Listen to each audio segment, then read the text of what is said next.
This is Business 303, Applying Ethical Frameworks Group Project.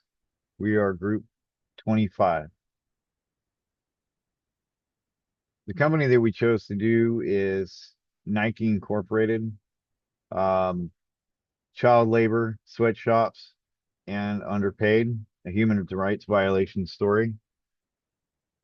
Nike is a multi-billion dollar company. They have worldwide influence. They are a global leader in the sportswear industry to include shoes, clothing, and some other merchandise. They're probably one of the most recognized names all over the world in any industry. Ethical responsibility versus their profit maximization. In the early 1990s, there were people that brought up human rights violations against Nike for things like child labor, sweatshops, underpaid workers, terrible working conditions. Some were making less than $1 a day. Some didn't get paid at all, and extremely long work hours. Thank you. My name's Gavin Beckloff, and I did the slides regarding the stakeholders of this ethical dilemma. The three main stakeholders of our ethical dilemma were the consumers of Nike, Nike's corporate leaders, and Nike's migrant workers.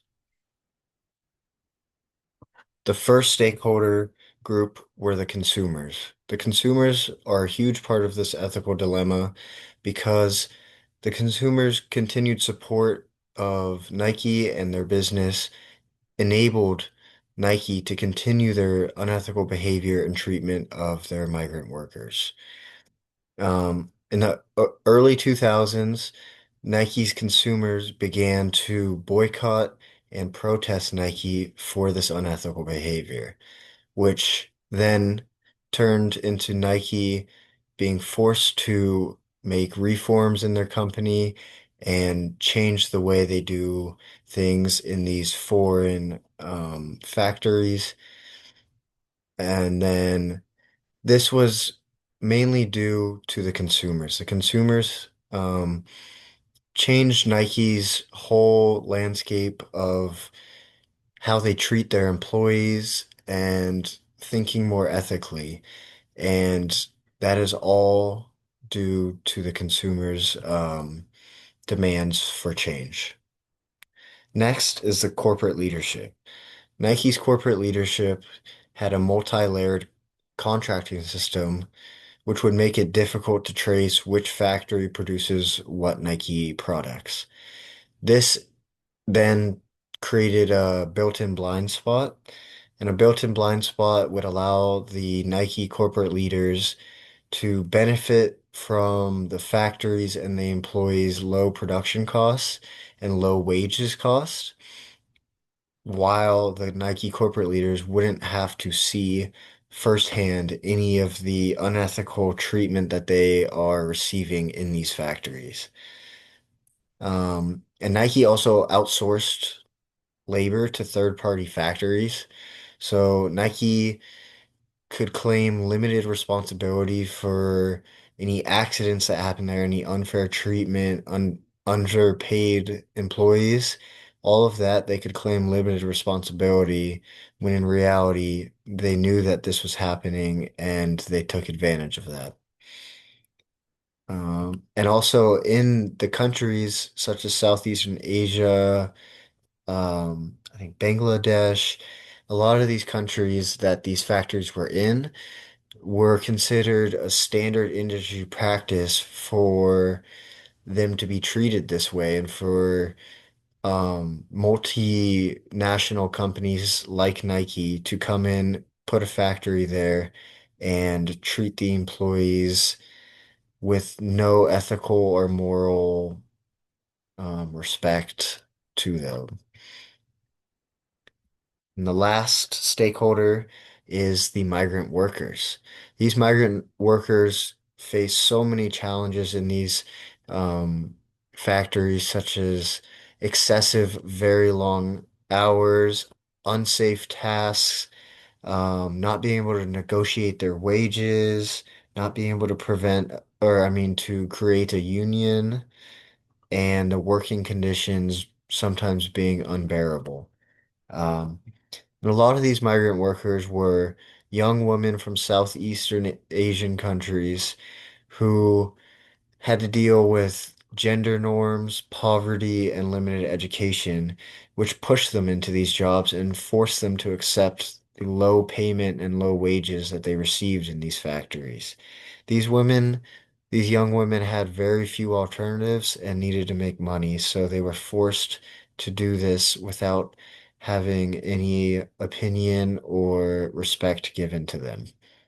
Um, these women also faced the threat of being fired, blacklisted, or losing their employee provided housing if they reported injuries, abuse, asked for higher pay, asked for less hours. All of the above, they had the risk of being fired or losing even their homes due to this. Um, and that just shows how unethical Nike treated these migrant workers in the other countries. Passing it over to Angelica, who looked at the lens of this ethical dilemma case. Hello, my name is Angelica Gonzalez, and to begin, my slide first is going to be on responsibility lens. And through the responsibility lens, we look at whether Nike upheld basic moral duties like honesty, respect, and treating people as ends in themselves. What we see is a clear ethical contradiction. Nike relied on factories where workers face 70 hours work weeks, physical mistreatment, and exposure to toxic glue with little ventilation. And by ignoring these reports for years and continuing production, Nike treated workers purely as means to profit. And another major issue is honesty. During the early 1990s, Nike leaders publicly denied the existence of sweatshops. And even though cases, um, with the documented cases like the Vietnamese factory chemical exposure, those are already known. And by outsourcing production, Nike claimed they didn't own the factories, which was a way of distancing themselves from the responsibility. And overall, this lens shows that Nike failed in its moral duties and allowed profit to override fundamental and ethical obligations. And for the next slide, uh, we'll be talking about rights lens. And in this results lens, we evaluate whether Nike's actions produce more overall good or more overall harm. And when we look at the measurable harm, the impact is severe. Cases of child labor, like the 1996 Pakistani boy stitching Nike soccer balls, workers losing access to education, and many developing respiratory problems from chemical exposure. Workers were also paid far below a living wage and keeping them in cycles of poverty. On the other side, the benefits were mostly economic, lower prices for consumers, and higher margin for Nike. But when we compare both sides, the suffering placed on thousands of vulnerable people is far greater than the financial savings enjoyed by consumers. So, from a utilitarian perspective, Nike's practices clearly produce more harm than satisfaction or happiness found, especially considering all the factors that are not beneficial to those who work in these factories. And for the next slide is the reputation slide. Here in the reputation slide, um, in this lens, we focus on Nike's character and the values the company claims to present.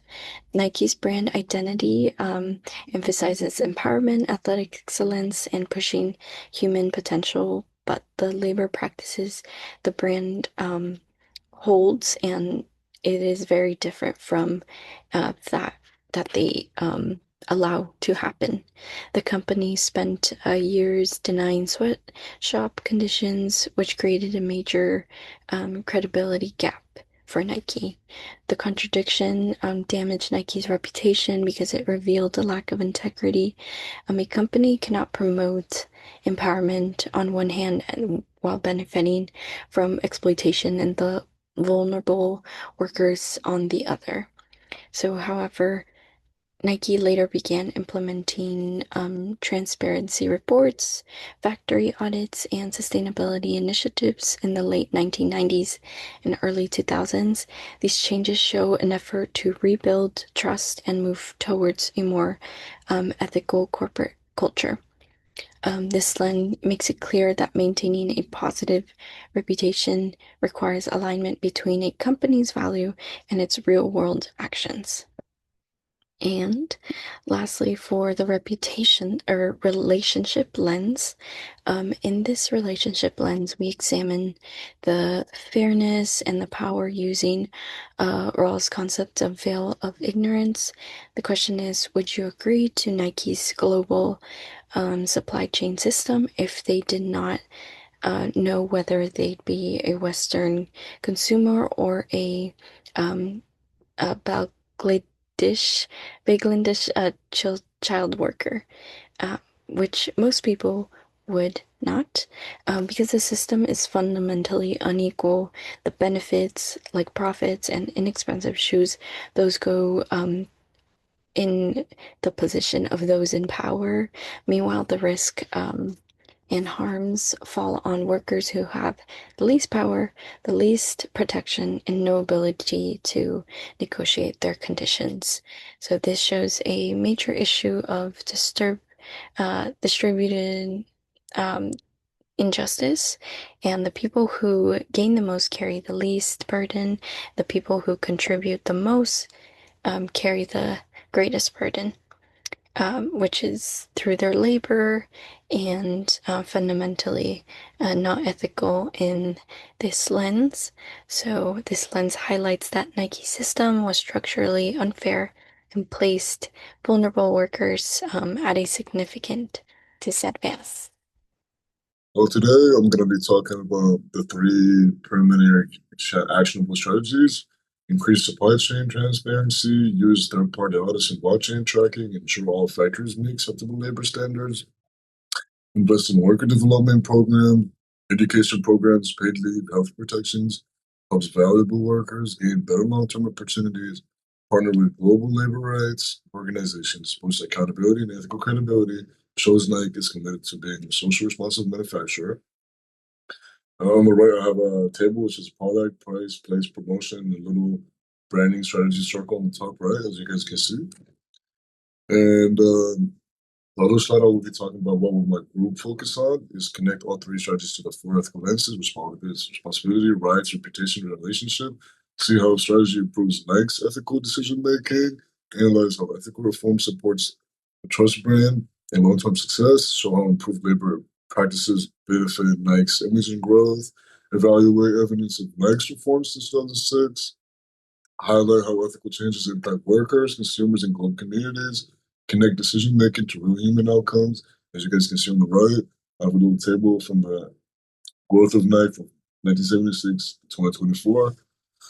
And for my last title, we'll be talking about the questions of my instructor feedback. How do we measure ethical progress in multinational companies? Should we use audits, KPI metrics, stakeholder surveys?